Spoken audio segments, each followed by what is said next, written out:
performance au programme. Céline Chalonneau et Marc-François Calmeau se sont rendus sur place. Regardez.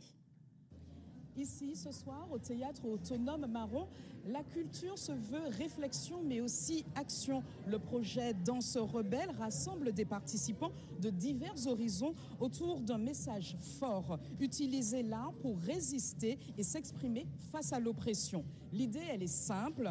À travers chants, danses et gestes inspirés de luttes passées, chacun découvre de façon réfléchie comment il peut agir sur ce monde imaginaire qui nous projette en 2040.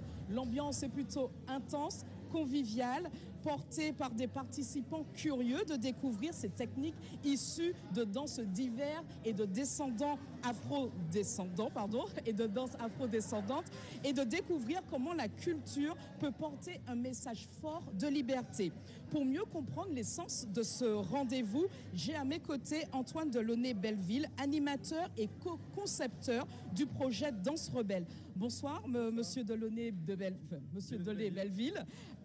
Qu'est-ce qui a inspiré ce projet et selon vous, en quoi l'événement peut-il éveiller les consciences citoyennes pour aujourd'hui, mais aussi pour demain? Alors moi, je suis venu voir un tonton qui est assez âgé et quand il était jeune, il a grandi au début sur l'amiral Robert, donc il devait faire le lever de drapeau et tout ça. Il m'a raconté ses histoires et je trouve qu'à 100 ans, on est en train de revivre parfois les années 20 et les années 30 dans ce qu'elles avaient de pire. C'est intéressant de voir que Giorgia Meloni est arrivée au pouvoir 100 ans exactement après l'arrivée au pouvoir de Mussolini. Et il y a plein de choses dans le rapport aux danses, dans certains qui disent que certaines cultures sont dégénérées. Il y avait les mêmes arguments en 1920. Donc je trouve que c'est intéressant. C'est ça qui m'a inspiré en fait de faire ce spectacle. Moi je suis passionné d'histoire et de danse. Et là j'ai mon prof de hip-hop, Flex, qui est ici. Il partage plein de trucs. Et moi j'ai adoré quand mes profs me partageaient ces anecdotes. Donc j'ai décidé de collecter toutes ces anecdotes de tous ces cours et d'en faire un atelier.